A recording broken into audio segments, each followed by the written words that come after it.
India voice, आपकी सोच, आपकी आवाज। नमस्कार, आप देख रहे हैं इंडिया वॉइस और मैं हूं आपके साथ पुष्पेंद्र चौधरी। हरियाणा के विशेष बुलेटिन में आपका स्वागत है। बुलेटिन की शुरुआत करेंगे। मुख्यमंत्री नायब सिंह सैनी ने सुशासन दिवस समारोह को संबोधित करते हुए कहा कि पूर्व प्रधानमंत्री भारत रत्न अटल बिहारी वाजपेयी के सुशासन के सिद्धांत आज भी देश के लिए मार्गदर्शक हैं। उन्होंने कहा कि सरकार का लक्ष्य अंतिम पंक्ति में खड़े व्यक्ति तक योजनाओं का लाभ पहुंचाना है।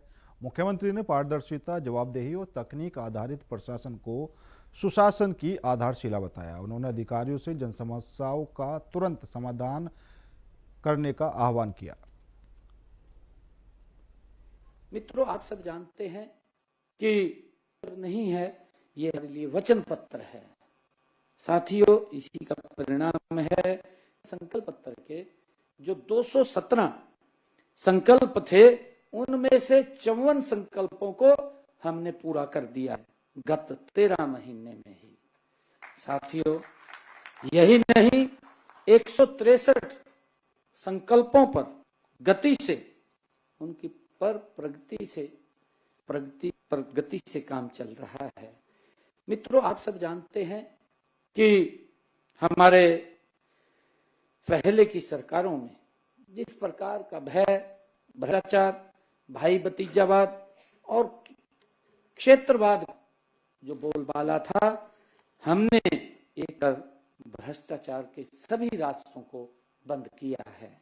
साथियों, चाहे सीएलयू के नाम पर लूट को बंद करना और सरकारी नौकरी सिर्फ मेहनत आधार पर मिलना और कर्मचारियों के तबादलों को ऑनलाइन करना हो, और चाहे मिड डे मील के खेल को बंद कर हर गरीब को मुफ्त गैस सिलेंडर देने की सोच हो, या फिर गरीबों को राशन, पेंशन, वजीफों की सब्सिडी और में चल रहे फर्जीवाड़े को बंद की बात हो। साथियों, हमने कभी पीछे मुड़ करके नहीं देखा है। हमने डिजिटल तकनीक को सास आधार बनाया है। साथियों, इसी का परिणाम है कि हरियाणा आज देश के अग्रणी राज्यों में ये शामिल हुआ है। हम सब जानते हैं, और प्रदेश सभी विभागों और जिलों में ई ऑफिस के माध्यम से कार्य शुरू कर प्रशासन को पेपरलेस और तेज पारदर्शी बनाया है। साथियों, जिस प्रकार से डिजी लॉकर को अपनाने में हरियाणा ने नेतृत्व किया, ये हम सब के लिए गर्व की बात है। साथियों, जनता की आवाज सीधे सरकार तक पहुंचे, इसके लिए सीएम विंडो एक सशक्त माध्यम बनी है। इसके जरिए मुझे खुशी है बताते हुए कि 14,15,000 से अधिक शिकायतों का समाधान भी हुआ है। सोशल मीडिया के युग में मैंने जो ट्विटर है वो ट्विटर अकाउंट भी वो बनाया हुआ है, और इसके माध्यम से भी नागरिकों की जो शिकायत पर तेजी से वो कार्रवाई, अगर कोई व्यक्ति उस पर लिखता है तो हम उसके ऊपर त्वरित कार्रवाई करते हैं। यही सुशासन का एक आधार है। साथियों, इसी सोच के तहत हमने समाधान शिविरों में जो शिकायतें की गई, शिकायतें आई, जहां अधिकारी तय में जनता की समस्याओं का समाधान भी कर रहे हैं, ये हमारी बड़ी गर्व की बात है। साथियों, बहन बेटी सम्मान एवं सशक्तिकरण के लिए सम्मान संजीवनी का मोबाइल ऐप भी लॉन्च किया गया है।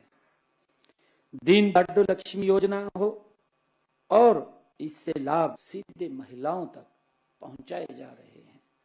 साथियों, हमारे डोर टू डोर कचरा संग्रहण की रियल टाइम ट्रैक आयुष विभाग में ई पोर्टल और पंचायतों को सहायता करने वाली मुख्यमंत्री जागृत ग्राम पुरस्कार योजना गांव व शहरों में गुणवत्ता आधारित विकास को गति दी है। साथियों, मुझे बताते हुए खुशी भी है कि डिजिटल गवर्नेंस की दिशा में हरियाणा आज देश में अग्रणी राज्यों में है। यमुनानगर के बल्लेवाला गांव के पास स्थित एक कबाड़ी की दुकान में देर शाम हुए जोरदार धमाके से इलाके में अफरा तफरी का माहौल बन गया है। हादसे में एक युवक की मौत हो गई, जबकि दूसरा गंभीर रूप से घायल हो गया, जिसे पीजीआई चंडीगढ़ रेफर किया गया। पुलिस के अनुसार दोनों युवक कबाड़ के पास ठंड से बचने के लिए आग जलाकर हाथ सेक रहे थे। इसी दौरान आग की चिंगारी कबाड़ में पड़े ज्वलनशील सामान और कैपेसिटर तक पहुंच गई, जिससे विस्फोट हो गया। धमाका इतना तेज था कि आवाज दूर तक सुनी गई। पुलिस, सीआईए और फोरेंसिक टीम मामले की जांच कर रही है।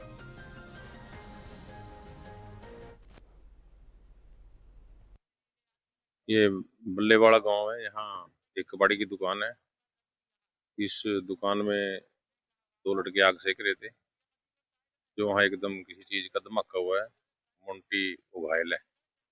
अभी इसकी जांच कर रहे हैं, किस कारण धमाका हुआ। कोई आग वगैरह सेक रहे थे? आग सेक रहे थे यार। कितने लोग थे? दो लड़के थे। ये करीब 6 बजे की। अभी कुछ ऐसा जो कंडेंसर वगैरह होता है, जो मोटरों पे लगता है, उसकी वजह से कोई हुआ है। उसकी जांच कर रहे हैं बाकी अभी। यमुनानगर में एंटी नारकोटिक सेल की टीम ने बड़ी कार्रवाई करते हुए करीब 20 लाख रुपए की कीमत के 1 क्विंटल किलोग्राम डोडा चूरा पोस्त के साथ एक आरोपी को थार कार समेत गिरफ्तार किया है। डीएसपी रजत गुलिया ने बताया कि पुलिस अधीक्षक कमलदीप गोयल के निर्देश पर नशा तस्करों के खिलाफ अभियान जारी है। सूचना के आधार पर हथिनी कुंड बेराज पर नाकाबंदी के दौरान आरोपी संजय खान निवासी पोंटा साहिब को पकड़ा गया।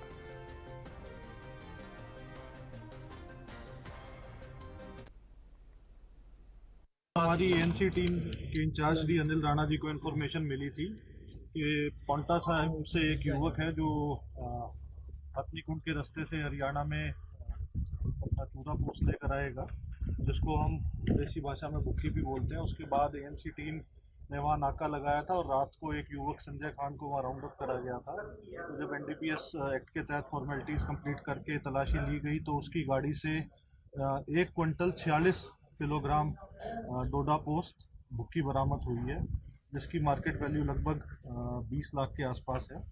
अभी इसका युवक का नाम है संजय खान, या पोंटा साहिब का रहने वाला है। जो प्रीवियस रिकॉर्ड अभी तक जो देखा गया उसमें पता चला है कि एक ओपीएम मतलब हमारा अफीम का भी पिछले साल इसके खिलाफ एक मुकदमा जींद जिले में रजिस्टर हुआ।